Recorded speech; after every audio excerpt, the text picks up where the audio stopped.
सच ही कहा किसी ने, जिंदगी जीने के दो आसान से मंत्र हैं। पहला, मिल जाए तो उसकी कृपा है और ना मिले तो उसकी इच्छा है। अगर हम इन दो मंत्रों पे चलते हैं तो जीवन बहुत आसान हो जाता है। आज आपको एक छोटी सी कहानी सुनाते हैं। एक बार की बात है, गुरुकुल से संस्कृत का गुरुकुल था, विद्यालय था, और वहाँ पे दो शिष्यों की शिक्षा पूर्ण हो गई और वो बहुत खुश हुए। शिक्षा पूर्ण होने के बाद वो दोनों अपने घर की तरफ चले। रास्ते में दोनों में एक बात पे चर्चा होने लगी। कहने लगे, तुमने क्या सीखा, तुम्हारी शिक्षा से तुम्हें क्या प्राप्त हुआ। दोनों ही अपने अपने बारे में बता रहे थे। पहला जो शिष्य था उसने कहा, मैंने गुरुकुल में यही सीखा है कि यदि राजा हमें देता है तो फिर हमारा भाग्य भी साथ देता है और हमारी विद्या भी साथ देती है, और अगर हमें राजा नहीं देता, हमें कोई कहीं से धन प्राप्त नहीं होता, तो ना ही हमारी विद्या काम आती है और ना ही हमारा भाग्य काम आता है। बस इसी चीज को थोड़े के अंतर के साथ दूसरे शिष्य ने कहा, ऐसा नहीं है, क्योंकि जब हमारा भाग्य साथ देता है तो राजा भी हमें देता है और हमारी विद्या भी काम आती है। दोनों ही इस बात को लेके बहस करने लगे और अंत में उनकी ये बात होते होते राजा तक पहुंची। जब राजा के पास पहुंची और दोनों ने अपनी अपनी बात रखी, तो जो राजा था वो अपनी बड़वाई सुन के थोड़ा सा उसको घमंड आ गया और उसने कहा, बिल्कुल सही बात है, राजा देता है तभी आपका भाग्य भी साथ देता है और आपका विद्या भी आपके साथ देती है। लेकिन चूंकि राज के दरबार में बहुत सारे लोग उपस्थित थे, तो राजा जो है वो इस तरीके से डायरेक्ट नहीं ये शो करना चाहता था और दोनों को ही समान रूप से देना चाहता था। इसलिए उसने अपने मंत्री से बोला कि मैं इन दोनों को कुछ देना चाहता हूँ, और उसने एक एक कपड़े की पोटली बनाई और दोनों शिष्यों को दी और कहा, ठीक है, तुम लोग जाओ और 1 महीने बाद मेरे पास लौट के आना और बताना कि किसका 1 महीना किस तरीके से गुजरा। पहले वाला जो शिष्य था उसको राजा ने एक कद्दू दिया एक कपड़े में बांध के, और जो दूसरा शिष्य था उसको राजा ने सत्तू दिया एक कपड़े में बांध के। दोनों चले जा रहे थे। जब बीच उससे पहुंचे तो उनके मन में था कि हम खोल के देखें क्या है।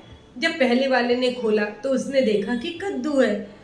उसका मन थोड़ा सा उदास हुआ। दूसरे वाले ने देखा सत्तू है। दूसरे का सत्तू देख के पहले वाले का मन हुआ कि तुम मेरा ये कद्दू ले लो, मुझे कद्दू वैसे भी पसंद नहीं, मैं क्या करूँगा, और मुझे सत्तू दे दो, सत्तू पसंद है, मैं अभी खा लेता हूँ। उसने कहा, ठीक है, तुम सत्तू ले लो, मुझे अपना कद्दू दे दो। उसने वहीं रास्ते में सत्तू को घोला, खा लिया और वो अपने घर चला गया। और दूसरे वाला जब घर पहुंचा तो उसने कद्दू को काटा। ये क्या था? कद्दू को खोलते ही उसके अंदर से हीरे जवाहरात निकले, क्योंकि राजा पहले वाले शिष्य को ज़्यादा सही सिद्ध करना चाहता था कि जिसको राजा देगा उसका ही भाग्य भी साथ देगा और विद्या भी साथ देगी। तो उसने उसमें हीरे जवाहरात भरवा दिए थे, लेकिन पहले वाले ने वो दूसरे वाले को दे दिया, उसका तो भाग्य चमक गया और उसने 1 महीने ऐशो आराम के साथ बिताए। जब 1 महीना पूरे हो गए तो दोनों ही शिष्य राजा के सामने पहुंचे और उन्होंने राजा से बोला, तो राजा ने कि हम लोग वापस आ गए, आपने कहा था 1 महीने बाद आना।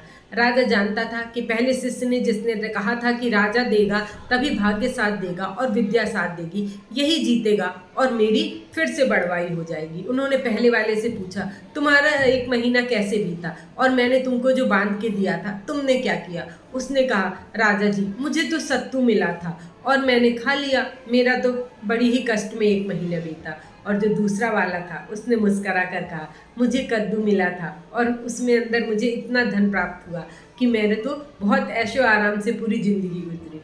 फिर क्या था, दूसरा वाला सही साबित हो गया।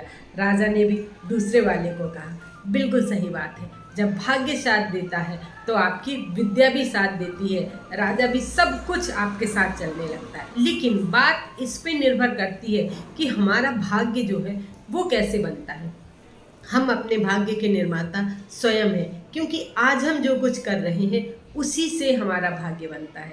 इसीलिए आप अपने आज को बेहतर बनाइए और फिर देखिए आपका भाग्य किस तरीके से आपका साथ देता है।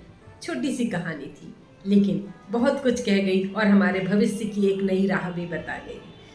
ऐसे ही फिर आपसे लास्ट में इतना ही कहना चाहूँगी, करते रहिए अपने जीवन में कुछ ऐसा कि लोग भी करना चाहें आपके जैसा। फिर मिलेंगे एक नई सोच, एक नई कहानी के साथ। मैं नीलम।